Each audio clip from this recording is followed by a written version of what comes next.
Hello, everybody. My name is Lynn Kronberger, and I am the Chief Development Officer at WAMU. Here at WAMU, we are a public media organization, and our mission is to connect listeners like you and members around the world. Public radio works because listeners and members who value service can step up and give back, and the support for public media at WAMU comes from the public. Support from listeners and members is also our most reliable source of funding, especially right now. I'm also proud to announce that this event is co-sponsored by the Nantucket Book Festival, our first co-sponsor, so welcome Nantucket. This book club would not be possible if we did not have your support. So if you have been enjoying these monthly virtual book clubs, please consider making a gift.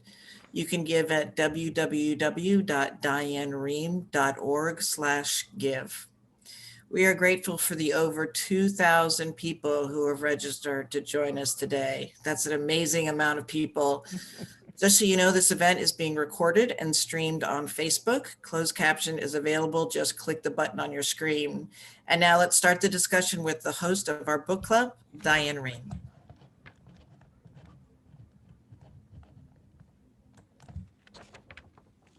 And thank you so much, Lynn. And thanks to all of you for being with us today for the April edition of my monthly book club. I'm so excited to present a discussion of the book Caste, the Origins of Our Discontents by Pulitzer Prize-winning author Isabel Wilkerson. Her 2020 work of nonfiction offers a new way to understand America's long history of racial oppression, a hidden caste system that dictates where people stand in our society. Joining me are Kenneth Mack. He's professor of law at Harvard University and author of Representing the Race, the Creation of the Civil Rights Lawyer. Welcome, Ken. I'm so glad to have you with us. I'm glad to be here. Thank you. Thank you. Suraj Yangdi. He's author of Caste Matters and senior fellow at the Harvard Kennedy School. Hello, Suraj. Thank you for joining us. Hello, Dan. Pleasure. And Dwight Garner. He's a book critic for the New York Times. Hello, Dwight. Thanks to you as well. Hi, Diane. Great to be here. And after this conversation, starting at 2:15, I'll be in conversation with Isabel Wilkerson herself for a full hour. If you'd like to register for that event, the link will be in the Zoom chat box. And throughout this hour, we'll take your questions. You can type them into the Q&A box at the bottom of your screen, and we'll try to get to just as many as we can. Well, this is a fascinating book, one that I'm sure is going to generate lots of discussion among the three of you. Kenneth Mack, if I could start with you, explain the argument that Isabel Wilkerson is making. What is she saying about race versus caste? Yeah, so Wilkerson's trying to explain what is race in America? Why do we have it? Why are some people subordinated by race? What's it been historically, and how does it operate now? There are a lot of different answers to that question. Some people say white supremacy, There are Marxist explanations. Why are certain people on the bottom and other people on the top? And Wilkerson's answer is that there's this thing called caste, which is different than race. It's a way in which we internalize the expectations of who's supposed to be on the bottom. And, some people among the disfavored group could be highly placed. We could have Oprah Winfrey's, we could have Barack Obama's, but it doesn't necessarily mean that in our everyday lives, we don't expect certain people to be on the bottom. So for Wilkerson, caste is the thing that explains why certain people are disfavored racially in the United States. And Suraj, how do you agree or disagree with that separation and interpretation of race versus caste? And I see this concept of race as opposed to caste not necessarily competing against each other, but complementary to each other when it comes to subjugation of an entire humanity based on artificial grounds that cannot be foregrounded either scientifically or even sociologically. And I think that's why what we see in this context, especially the American experiment, has often been rooted in retention of a social status, a class that was meant to dominate and a class that was meant to be subjugated and oppressed. And in that process, they produced multiple castes, but they were hardened as the process began. And I think Wilkerson in this text brings forward that insight that anthropologists and sociologists in 19th, but more particularly in the early 20th century, dig deep into from the ethnographic notes and gave it a hyphenated caste identity, racial caste, color caste. That was very much a description of a American community of any color and any background. And Dwight Garner, how do you see it? Well, I viewed this book as, I'm a book critic. I'm a literary critic for the New York Times, and I viewed this from the level of a literary performance, and I wasn't sure what to expect. I mean, Isabel Wilkerson's first book, The Warmth of Other Suns, was a terrific work of history. This book is not so much a work of history, it's a work of synthesis, and she's standing on the shoulders of many other writers and thinkers. I will say that while reading it, I as a critic, I've learned over time to pay attention to my physical reactions. I mean, I felt I felt my neck prickle reading this book. I felt that she did just a superb job of raking her themes into piles. And I'm sure that our guests here, Suraj and Ken, there are many ways of talking about class and race and social and caste and race and social class. They're complicated notions. I felt that she makes an interesting thought experiment, even if they don't line up exactly. I appreciated the contrast she made, and I thought her prose, by and large, with a few missteps aside, was simply wonderful in this book. When you say thought experiment, say a little more about that. Well, I mean, when you're talking about Nazi Germany and the class system in India, those are not exact parallels to the race situation in America. But she is talking about, embedded inferiorities, perceived inferiorities in all three situations.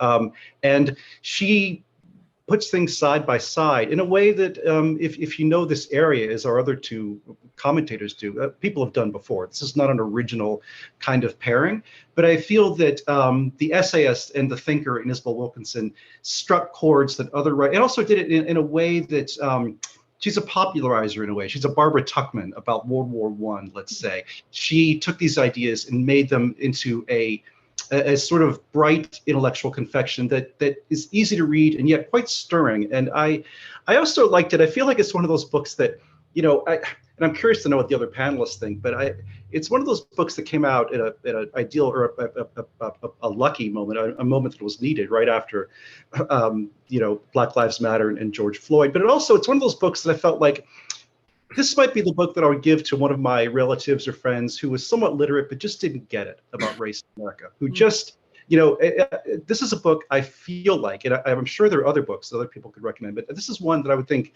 to your friend who doesn't read a lot, but maybe wants to read, but this is a book that I would recommend highly to someone like that.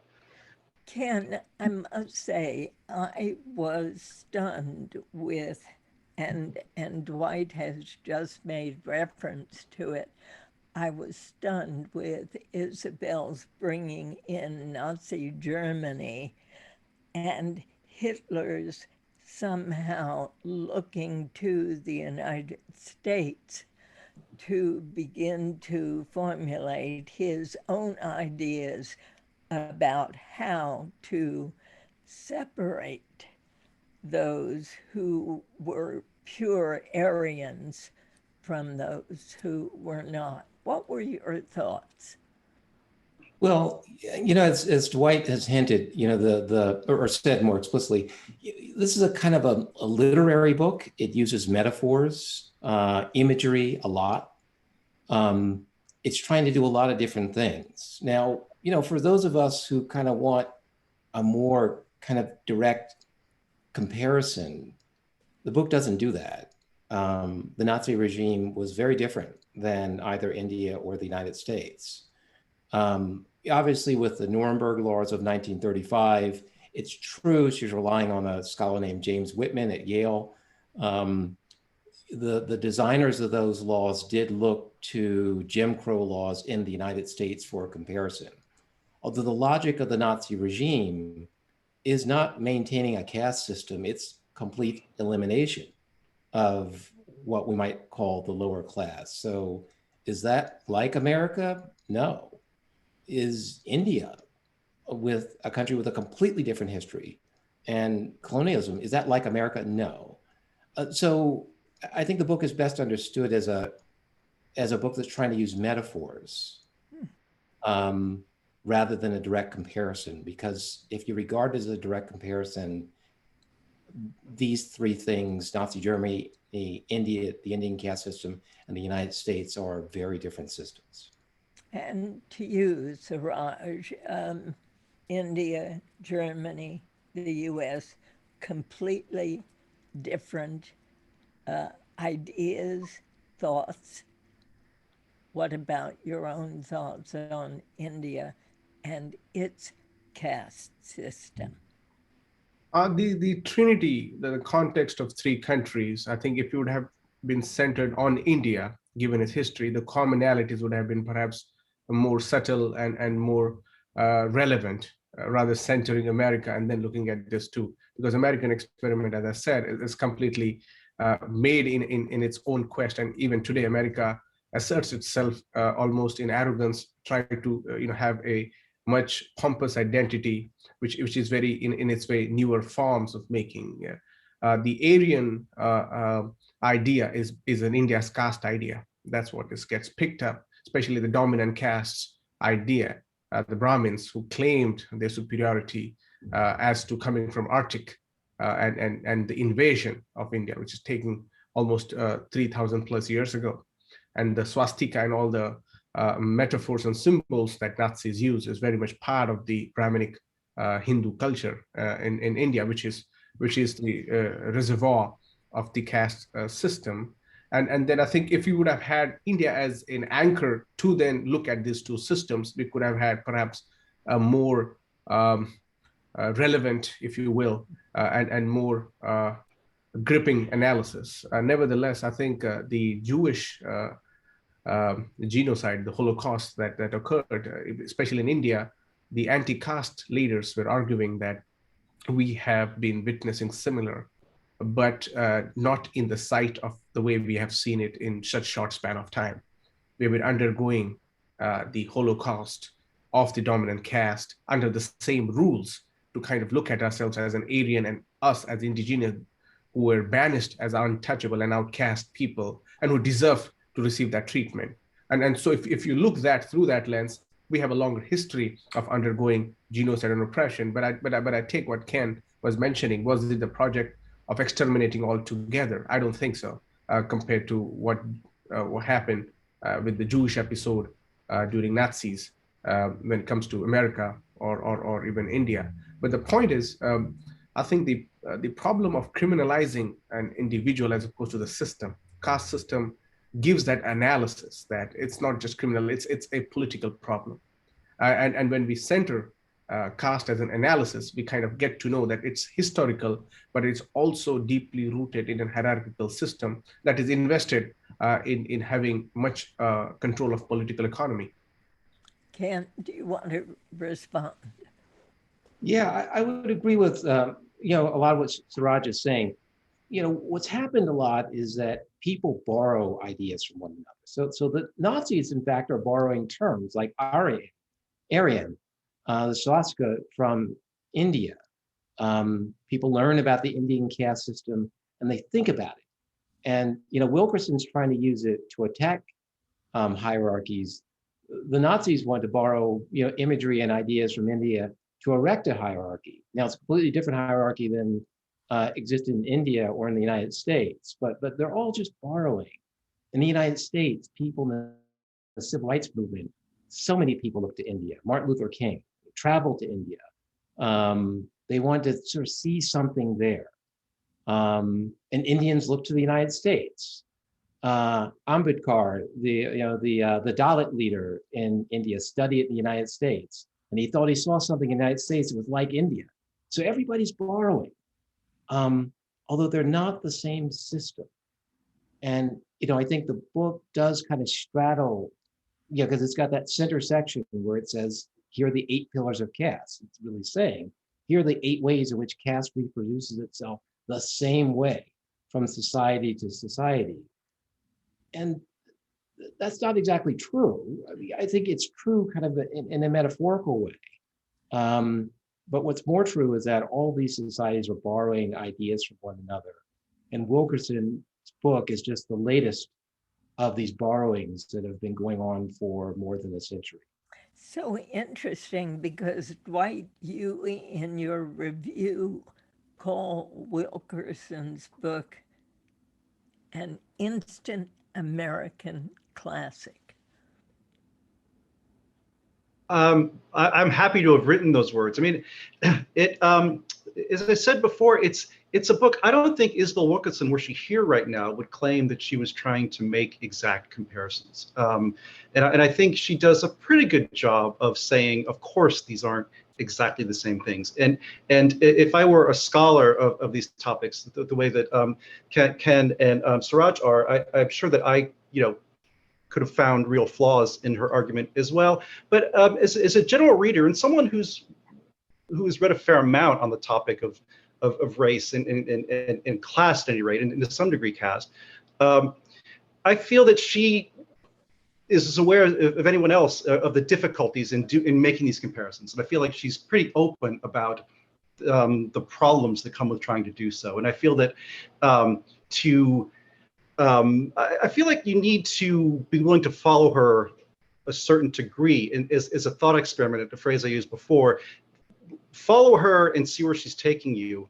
And you can decide that they're not exact, but I don't think she's trying to force it. I don't think she's saying that, yes, I'm literally saying these one thing is like another. It's interesting because one of our readers, viewers, listeners has written in this question. It is not clear to me in reading the book why and how caste is different from systemic racism, and why framing the issue as caste would or does make a difference. How would you respond to that, Suraj? I think that's a brilliant question, and I think that's why what we need to look at is, I think what Isabel Wilkerson is doing is not original. There have been similar comparisons done before. She uplifted those narratives, those original scholarly works, and brought it into a comparison. And she is a narrator.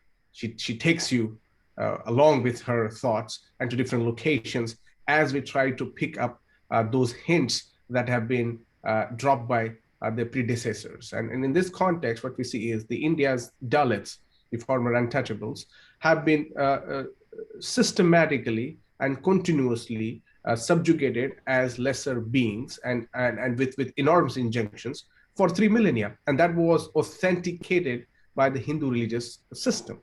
And what that did was that percolated in different orders. And when we say religion, we don't mean to only see the theological interpretation of it. We also meant the cultural and social manifestation of it. And so in the racial context, if we go back to the 20th century debates, race was almost forced as a biological differentiation. It was looked up as something to do with your genetics. And the scientists, even Du Bois and others, were not taking it. Du Bois's Black Reconstruction is basically an attempt to decenter that argument. And what that does is, by devaluing the biologism of race as a marker, which is color coded, and much of the other physical features, what we do is we bring in a socialization of this. Much of how we see race has been constructed over this. However, in the caste context, what we do is we don't have these apparent markers to rely on, which is very much taught to us over especially the Americanized version of race. But how do we then look at the question of race outside America? It gets extremely complicated. It cannot have the same reading. So that's what we need to do is, which I am developing, is a global caste. There exists a system within a coded hierarchy where we cannot hegemonize the colonial concepts of 200 to 300-year-old descriptions of how a society should look like. Society is pretty old. African societies, any other societies, pre-colonial societies are old. European societies are old. And there are certain original distinctions and hierarchies that existed. Colonial system just modified it and brought to a proper colonial governance, what Foucault will call is as a biopower of governmentality. But what about skin color, Ken, in this country, and how that separates blacks from whites, how that creates its own caste system, as opposed to immigrants who came later to this country, the Italians, the Greeks, the Arabs with lighter skin. Why is it that blacks were set apart? Is this the only country where race, that is skin color, makes the difference? Yeah. So Wilkerson's using this idea she calls the mudsill, which means that in certain societies, somebody has to be on the bottom. And it's necessary for the somebody to be on the bottom for the whole society to function. Now, like in as the other commentators have talked about, she's borrowing ideas from other people, right? Like, so that's been an idea that's been talked about in historians of Southern history for a long time, but, it comes from this speech that a slaveholder gave before the Civil War, saying, okay, in the United States, why do we have slavery? Well, because we need somebody on the bottom. And so that helps us all figure out where we belong, because these folks are on the bottom. So Wilkerson's picking up on that idea, and she's saying, well, lots of immigrants have come to the United States, and many of them have suffered grievous discrimination. But they entered this system, as Wilkerson frames it, that's a caste system. So everybody who arrives, they know who's supposed to be on the top and who's supposed to be on the bottom. So you've got to be white. And there's lots of scholars who have written about this, how when Irish immigrants started to come, they were stereotyped very much like Black people. And then they learned to become white, and they became white. So she's saying that, okay, this is how the caste system works.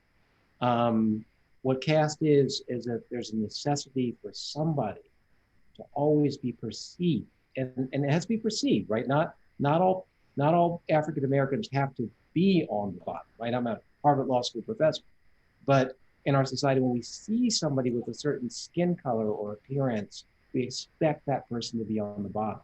And she thinks that everybody who's come to the United States has learned that lesson. And to follow up on that, one of our viewers says, do the commentators agree that the invention of race in America was based solely on economics, the need for a permanent subordinated population of laborers, similar to the subjugation of the Dalits in India. Dwight. Oh, I think I'll leave that question to Suraj and Ken. It's not my area of expertise. Okay, Suraj. Most definitely. The America's so-called racial system is primarily an economic exploitation, where, as we all know, and how it comes about. And eventually, the qualification of subjugation comes from a theological interpretation or a sociological or even a physical characterization that add to that exploitation. But it is about this economic or removing the dignity of the labor. And if you remove the dignity of the labor, what you get is a body that is willing to follow your command. But that's not a human instinct. Humans don't do that just by agreeing. So what you do is you create rules and strict orders for regulation of it. If you void it, then you have lynching, and the punishments are extremely disproportionate to depending on what caste order or what color rank you belong to. And in India too, that was the genesis of it. The difference though one is that slave in this context was a merchandise, was a property which had a certain value, which can be sold or commodified, and if it is, it can be dispensed off. The untouchables, or the Dalits rather, were not a commodity. They were ritually bound to serve because of the karmic theory. The karma that we celebrate was used as a mechanism to tell Dalits that this is your penance. You have to now offer your services without complaint. And so there was a curse word. If an untouchable dies, there will be some good wishes coming. And as you can see, the death of a cattle or a Dalit wouldn't make any sense, wouldn't make any change in the life of a person, because they have not invested in it. They have not bought the commodity and the merchandise. And to follow up on that, Ken, how do economic models, pardon me, such as capitalism, influence caste systems, given the outsized influence of capitalism within democracies currently? Well, certainly at the beginnings of the American caste system, economics was paramount, right? As Wilkerson argues, it starts with slavery and the need to have a certain class of people on the bottom to do the work that the people on the bottom do and to exploit them. And everybody, there's been lots of writing recently that shows that, slavery is not separate from capitalism. It's kind of embedded within capitalism, right? How do you start producing things in factories in New England? You produce them from the cotton that they farm in Mississippi. So, but the real question is sort of in the present, and there have been various economic systems in the United States. We don't have slavery anymore. We don't have the kind of capitalism we had through actually most of the 20th century. Right? Most people don't work in factories anymore for workers. We've got this service economy, this post-service economy. But I think Wilkerson's point is that caste kind of persists through all of them. So it's related to economics, but it's not the same thing. There is this continuing need to have somebody on the bottom. And of course, we're doing this the day after the Derek Chauvin verdict. And, why are Black men being shot by the police? Because they're seen as being on the bottom. They're seen as being dangerous. And you could attribute that to economic interpretations, but I think it's Wilkerson's argument that this goes beyond that. Yeah. But I must say, Dwight, Isabel paints some very, very vivid portraits of slavery in this country and how slaves were treated as less than human beings. Well, one of the reasons that I used that phrase, and it's an American classic, was I felt that this was a book that would actually reach people. I mean, there were many biographies of Martin Luther King before Taylor Branch wrote his biography. There are many biographies of Alexander Hamilton before Ron Chernow wrote his biography. It just so happened that these writers had the talent to make these stories live in your mind. And I think Isabel has that talent. And again, I don't think she would claim that she's dealing with original research. So the classic phrase comes from, I said before, I find her a great popularizer of certain ideas, and she makes them very vivid in her book. And she makes you feel in a quite primal way, as well as an intellectual way, what Black people went through in America, in the American experience, in the American experiment. And by briefly showing us comparisons to Nazi Germany and India, kind of threw some interesting shadows, in my opinion. You're shaking your head, Ken. No, I was just shaking my head in agreement. I mean, there are wonderful metaphors in this book. Right? It starts off, and sometimes you try to figure out, like, where is this book going? Like, I started off, I couldn't figure out, where is this book going? It starts off in Siberia, in the tundra, and suddenly anthrax breaks out because it turns out that, the animals had anthrax, they died, the tundra froze, but then you had global warming and anthrax kind of comes back up. Yes. And she's using it as a metaphor about caste, like, it kind of seemed to be gone for a while. We might think, I hated that part. So she is kind of using these metaphors. I would agree with Dwight, in a very effective way. Sometimes you got to struggle a little bit because you're like, okay, where is this going? But then when you get to the end of it, you think, okay, that's really interesting way to think about it. She almost lost me early on with the global warming stuff. I felt, oh no, it's going to be one of those books where she's going to throw everything at the wall and, every problem in the world and see what sticks. And global warming felt to me early on like, oh, for Christ's sakes, where is she going? Did you feel the same way? Yeah. Yeah. You did. And I read it and I thought it was brilliant because as global warming is occurring, how many people in our country, in our world, are we losing because of global warming? I was with her right from the first page. And Suraj, I wonder about you.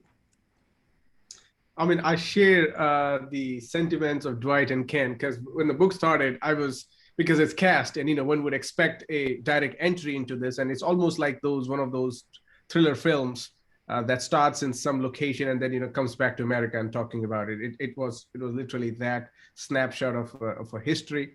But now that Ken was mentioning the metaphors of it, the kind of global warming caste being there, but yet affecting us so much. And it's we always say you can't really explain caste without being part of it, without really experiencing it.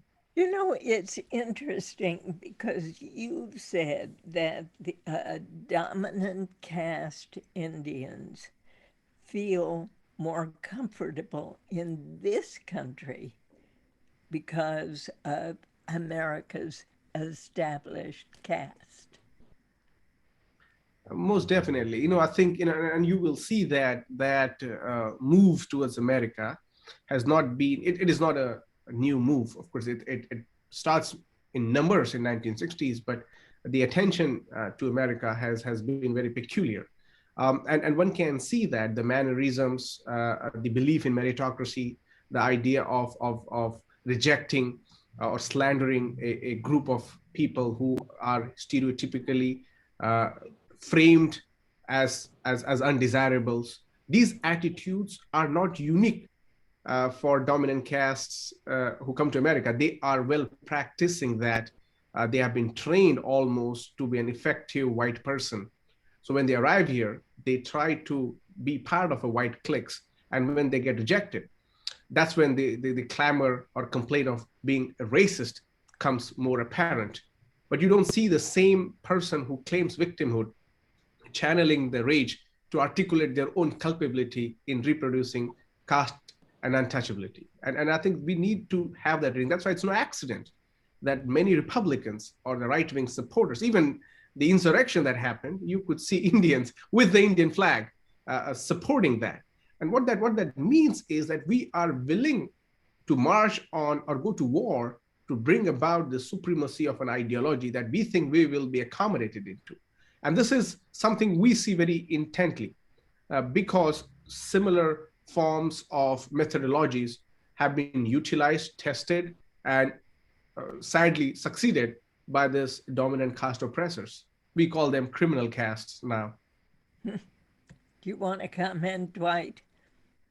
No, as Suraj was talking, I was just thinking that, history isn't fair in a way. I mean, we're lucky to have today with Kenneth and Suraj two historians who can write very, very well. Alas, many historians don't write that well, and it's one of the lucky things, that the charm that Isabel Wilkerson is a historian. In this case, not so much, but who can write very, very well. And often the way stories get told by historians, it takes the historian with the narrative ability to tell a story well, to have a story that someone wants to read. And I'd be curious to hear two other guests talk about how much writing matters. Sheer narrative literary ability matters to a historian, if at all. Kenneth. Yeah, I agree. I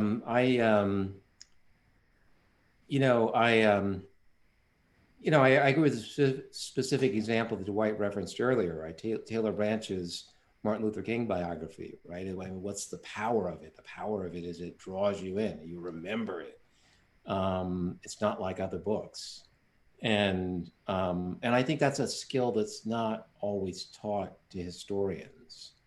But ultimately, history is, it is a story. It's a narrative about something. You want to draw people in. You want to get them to read. You want to get them to think it's interesting, engage with it. And so I think that's, you've got to get the history right too. I don't discount that. It's got to be thorough and well documented, but you ultimately need to write well to get people to read, and historians should want people to read their work. Here's a question for all of you. How do we help build the capacity of white people to resolve these problems without alienating those who care and want to see systemic change? What do you say to that, Suraj?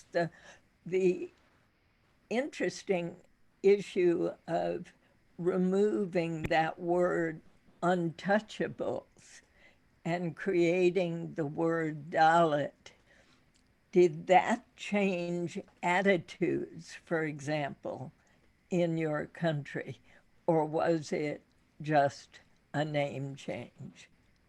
In fact, I observed this in my book, and I talk about in the final chapter. I talk about Brahmins, the Ubermensch, or the superior supposedly caste, and their complicity in doing casteism, but also the ones who are liberals, their silence in executing much more Rabbite casteism done by their friends and relatives, compared to what I lived in Boston, Cambridge, Massachusetts.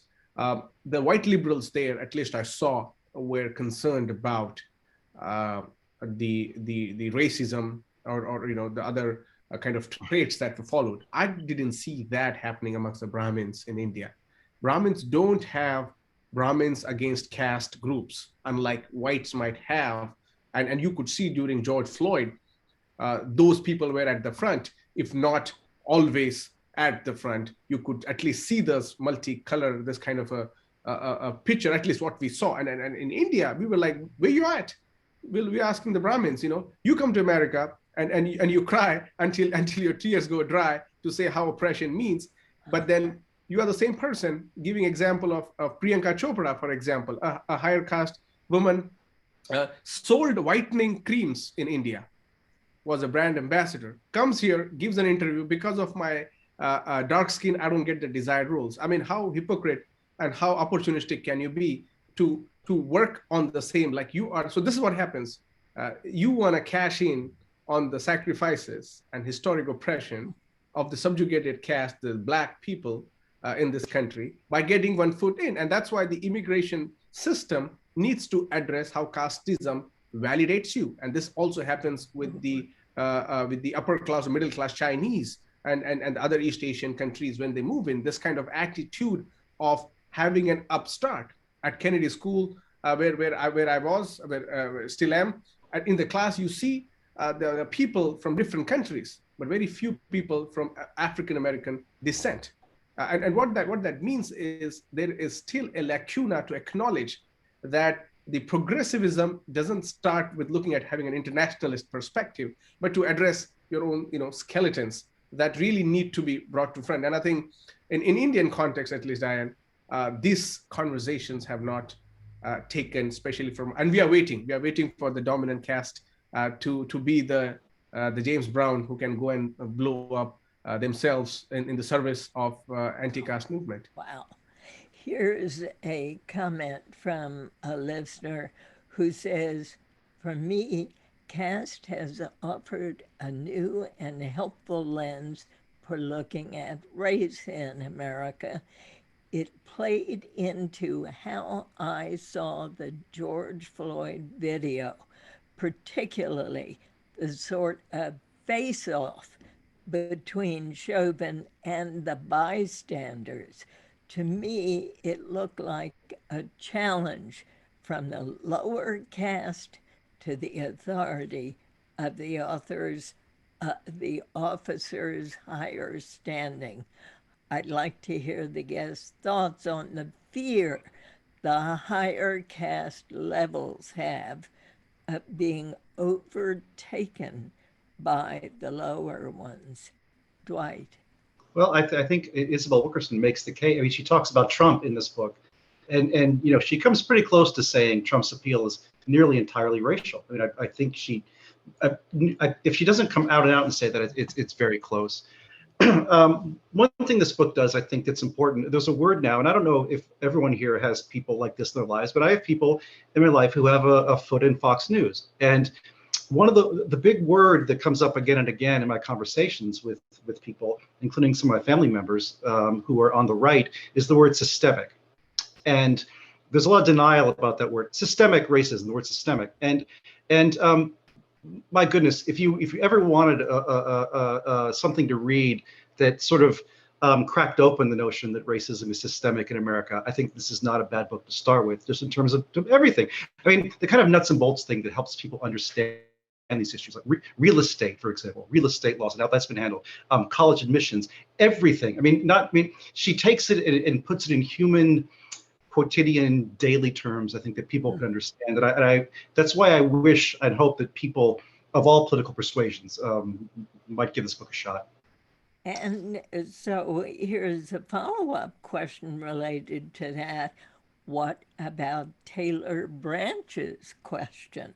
Quote, so the real question is, if people were given the choice between democracy and whiteness, how many would choose whiteness?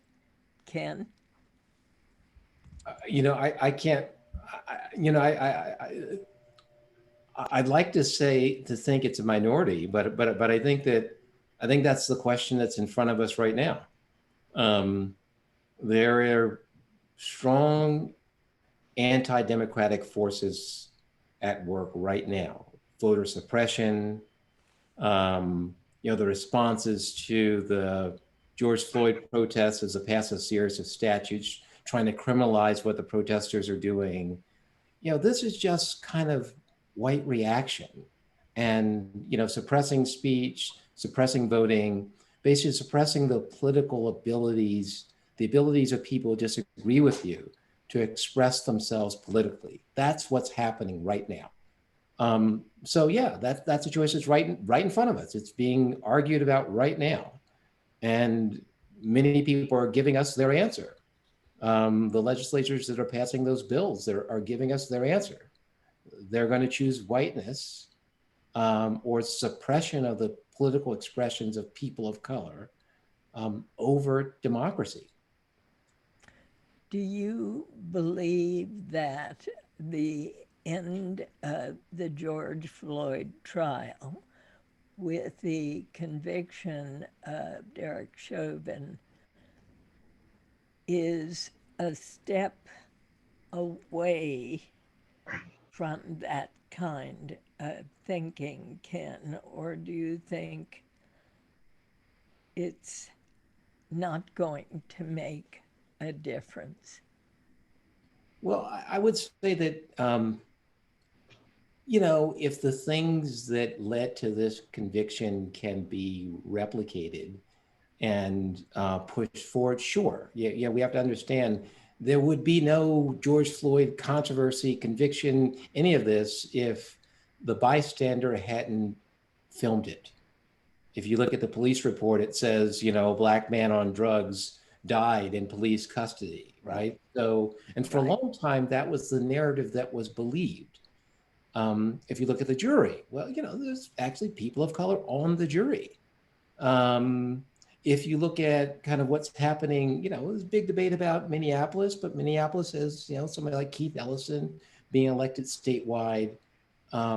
These are all things that produce the Derek Chauvin verdict. And they're all things that are tied to our democracy. Do we include people of color? Are they participants in the conversation? Are they participants in the decisions? And if that's true, then yeah, this is a step forward.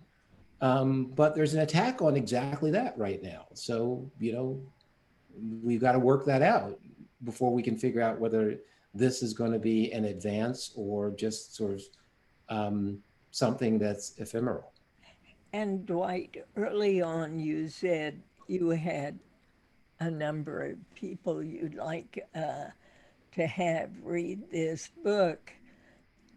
And perhaps many of them, as you or I might say, we'd say, well, we're not racist. We just want what's fair. We're not racist at all. I mean, does this trial, does this book counter that notion? Well, it's a complicated question. I mean, as we all know, there are just two conversations. I mean, to simplify it, there are two conversations happening in America. And the people, alas, who need to read this book probably aren't tuned in right now. And, there's a conversation happening among people who care about these issues. But they're, first of all, we're talking about such a limited number of people who read books at all in America. So we're already talking about a very limited audience of people who will come into contact with this book. And nearly every person who does read it will probably be someone who is sympathetic to her arguments anyway. So it's just we live in an odd time in which there are two conversations happening and they almost don't meet. I mean, I try to pay attention to various kinds of news on all channels, and it just shocks me the conversation that's going on right now on other news networks, just to say on Fox News about the Derek Chauvin thing. And it's nothing like what we're talking about now, or what I'd like to think reasonable people are talking about these issues. And here's a question from a listener for you, Suraj. In India, a person is born into a caste. In the US, indigenous people, Blacks, Hispanics, are in an economic and color caste, correct? A person in India cannot change caste, but in the US, a person can buy their way to a higher caste, correct? No, not necessarily, depending on how we view the point. The same conversation about will economic status buy you out of the indignation that has been taught to a insignificant majority who might not have any purchasing power compared to what you might have, might still slander must still respect you amidst all the conventions that we have.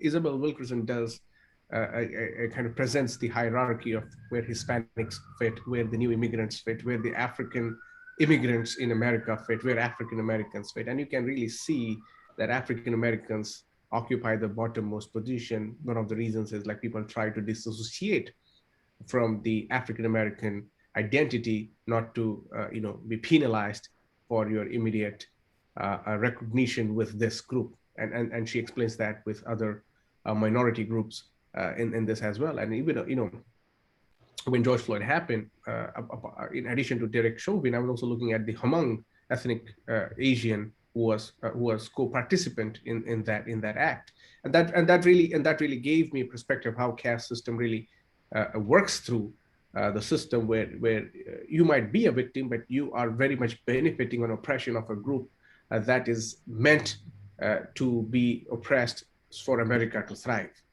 And I think and for us to subvert that would not mean just when Barack Obama getting into position of power and describing a certain narrative of American neoliberal capitalism, but it has to mean a ground up change. And I think caste is probably that moment for America to really recognize that there are certain pitfalls even in their imagination that they have missed in analyzing. Post-civil rights era literally picked up the idea of civil rights activism and anti-race and Black power. In addition to that, the structural issues that were meant to address by the state was ignored. And that's why we have a sanitized version of Martin Luther King kind of working in this. I think the profit of this book, especially intellectual profit, is it has paved a path for the future. If we judge the book as to what it can do for forthcoming decades of how international solidarity would look like, how would an African American subject of an American empire visualize him or herself or themselves into the global picture of what oppression needs to do? And here we have an entire vast of humanity, let's say 300 million Dalits. It's a population of America. And if there is a possibility of creating this cross-cultural, cross-regional solidarity against a common person that is not necessarily describing itself with color or ethnicity, but with a social status, that social status is not meant for them to be higher, but for you to be lower.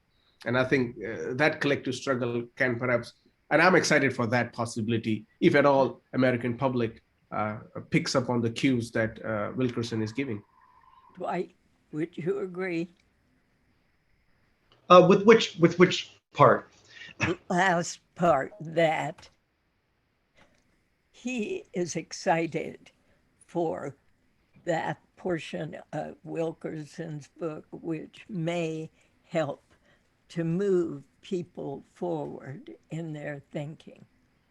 Oh, absolutely. And I think, as I said before, I see this book as a good launching place for a lot of people. I see this as a book that will inspire a lot of curiosity, that may lead people to read a good deal more about these topics. And I think that's one of the great benefits of the book. I mean, at least, in writing for a place like the New York Times, you're speaking to an educated audience, but it's still a general audience.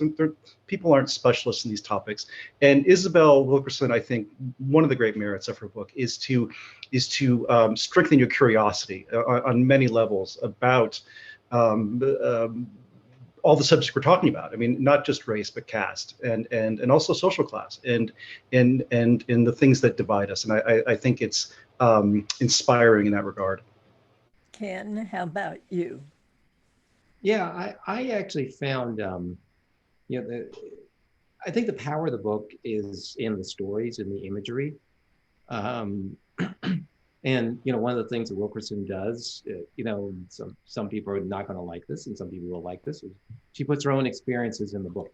She does. And so there's this wonderful story where she's a reporter for the New York Times, and she goes to interview somebody, and she sets up the interview and just carefully arranges it, and she gets there, and the person does not believe that she could be a New York Times reporter. Exactly. Even though she says it, no, you're not.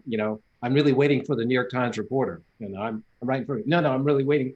So So, one way to communicate is through stories. So she does have stories like that in the book that really illustrate how caste works in response to the caller, the question, right? Like, yeah, Isabel Wilkerson, she's somebody who's kind of risen in society. But it doesn't mean the caste is absent. Caste is still Exactly. working with her. And in fact, she feels a strong connection to the history of the Dalit Siraj. You are mentioned in this book. Describe how you and she met. It's a great story. Yeah, I mean, I did not know then that Isabel was writing this book. It was, I think, 3, 4 years ago. I invited her to give a talk on her previous book at Harvard African American Studies Department. We didn't advertise it. We just shared it in a group or two, and the hall was packed. And I think uh, her and I were basically talking about same thing, but from a different vantage point, it just it just dawned upon me when the book was out and when I was reading through it. I was like, oh, that was the kind of moment of our meeting point. And I was dropping her off at her hotel, and I think I told my friend, wait a minute, I'm just gonna bid her goodbye. And it was hour and a half. He's like, man, it's I gotta go.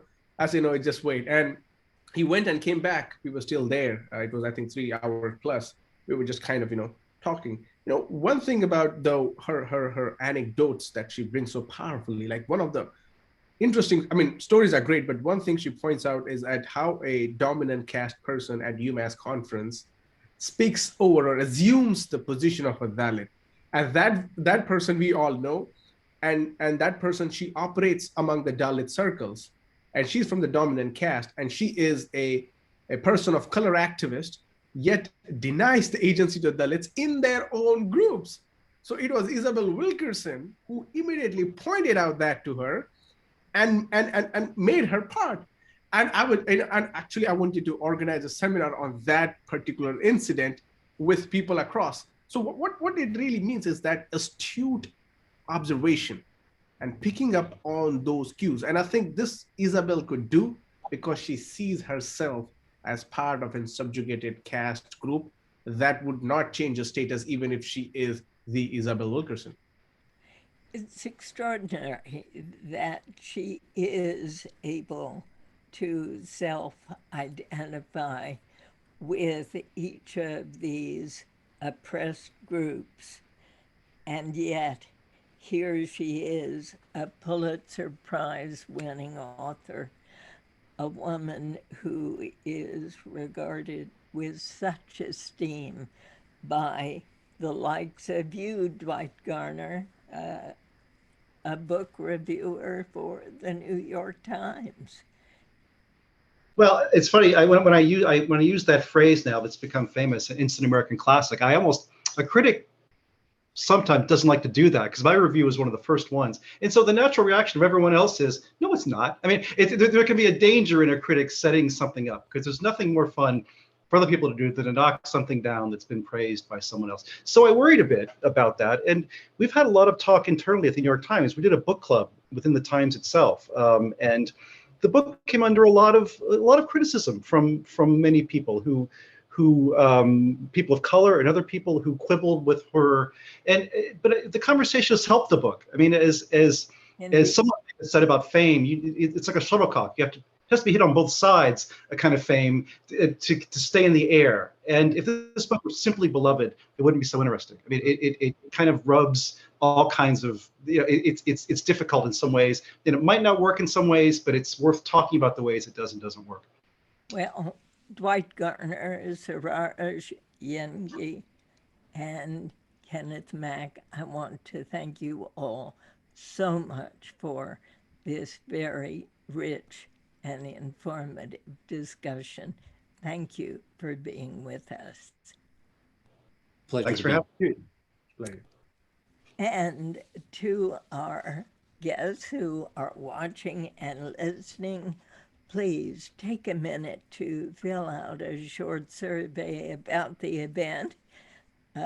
It will pop up on the screen, and if you would consider donating to WAMU, your financial support is what makes it possible to bring you events like this one. Go to dianerehm.org/give. Our next book club meeting will be Wednesday, May 26th. I'll discuss Finding the Mother Tree, Discovering the Wisdom of the Forest, and the author is pioneering forest ecologist Suzanne Simard. Stay tuned to your email for details. Thank you all so much for being with us. Have a great day.